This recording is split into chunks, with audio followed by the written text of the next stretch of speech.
All right, for overdubs, this will go by fairly quickly because there's nothing groundbreaking going on here.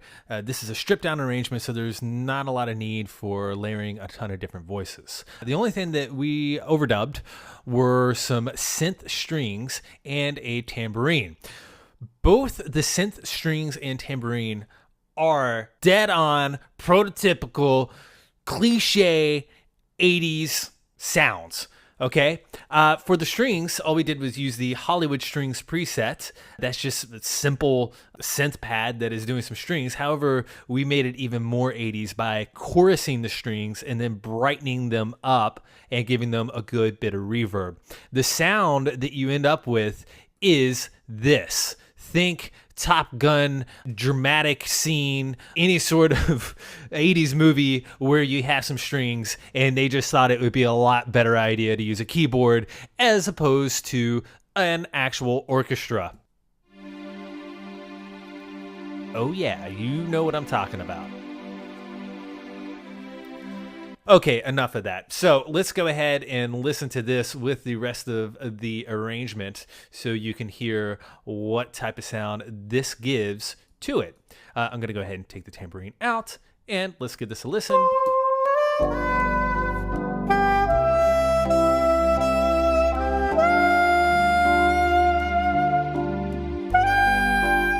It's definitely subtle, but fills in the gaps within the melody and the rest of the arrangement, giving it just a soft, warm, yet bright feeling.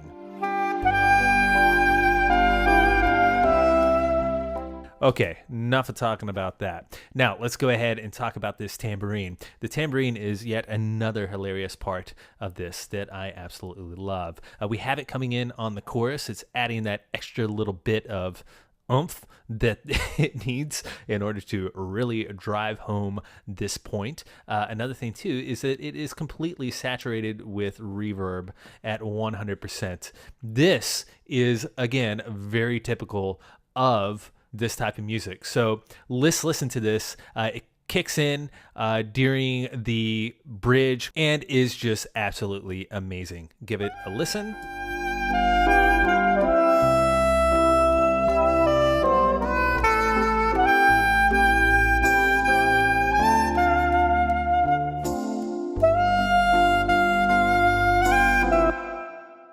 All right, so why is that in there other than just rounding out the arrangement? Well, if you think about any sort of movie, any sort of commercial, anything where there's background music such as this, what are the two things that you normally hear? You are going to hear the melody, of course, and then you're going to hear whatever brightness is happening in the background. And a lot of times, that is a tambourine. Check it out. I'm going to put this at a very, very low volume. Let's go down to minus 42.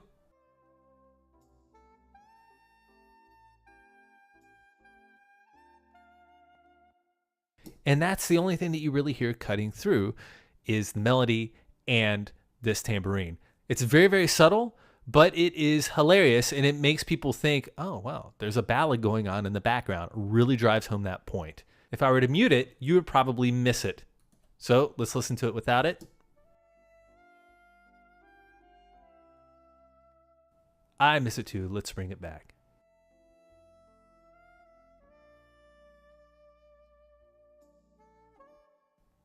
And there we go.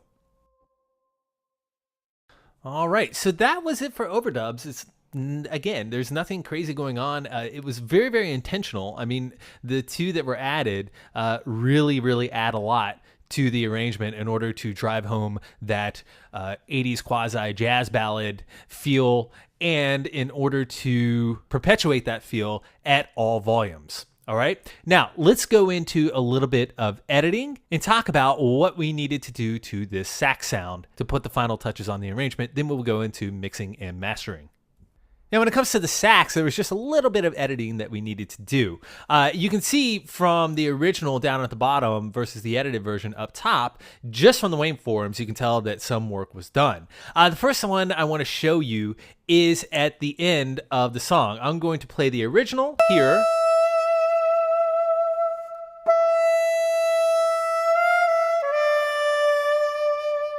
Okay, Now, the arrangement fades out on that refrain from the bridge. So in the take that was sent to me, that refrain was not on there. The recording was finished at the end of the bridge.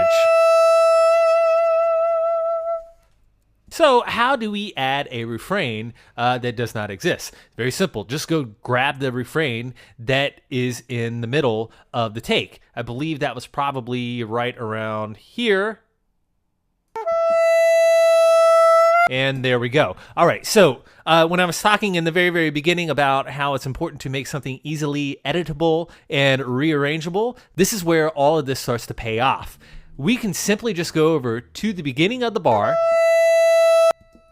All right, we can trim the clip by using the hotkey Command T. We can go over to the end of that phrase at approximately measure number 21, trim the clip again, copy that, undo our work so we can rejoin the region, and just paste it at the end. We can always do finite adjustments after we paste it. So I'll go ahead and paste this at the end.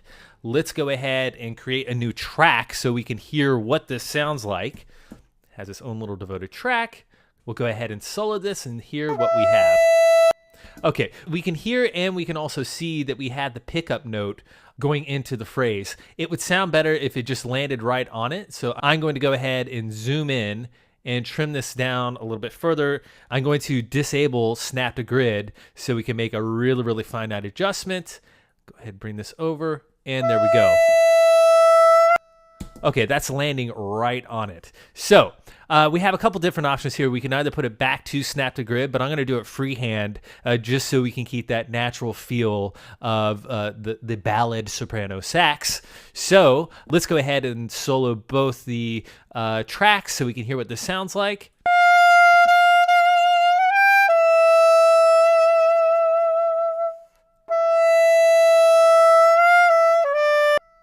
I'm going to go ahead and just bring this back up to the other track. Let's listen to it again.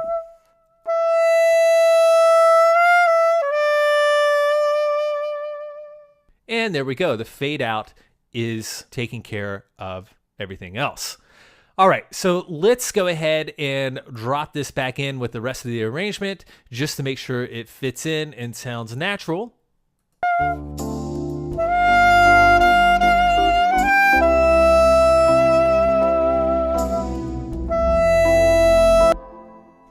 That is just a little bit too late for my taste.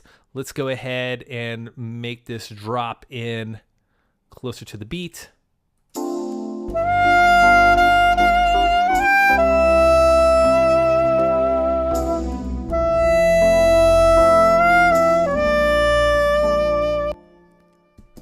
And that is perfect. We can now join these together by selecting both of those independent regions using the hotkey Command J. And it is now joined together. All right, what was another edit that we did? Well, if we look back at the original, there is a second track here playing. What is that? Well, let's go ahead and listen to the edited track along with that second track and hear what we have going on.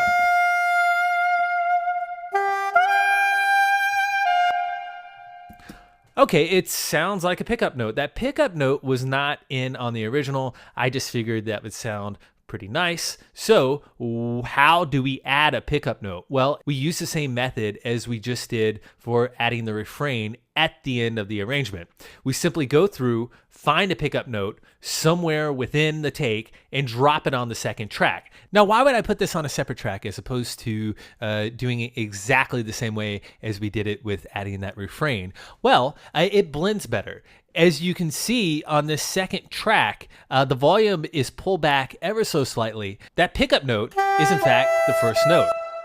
The dynamics are slightly different and we needed to pull it back. So instead of adding automation in order for it to blend, it was a lot easier to just make a second track. When you're doing editing, don't think just because you had the technology to combine all these different clips into one clip and join everything together, that is the only way to do it. Just because you can do something by using technology doesn't mean you should do it. Having a bunch of separate tracks and crossfading in between them a lot of times will sound better. Joining everything together can also sound good, but is mainly done in order to save CPU power and other hardware resources. It keeps the computer from having to run a ton of different tracks and a ton of different plugins all at once. All right. Now, the last thing to mention about this editing is that as we were going through this, you probably heard maybe some little pops, some breathing and stuff like that. That is not taken out during editing. That is going to be taken out during processing, which we will go into in the next section. So that's it for the edits. Let's go ahead and move on.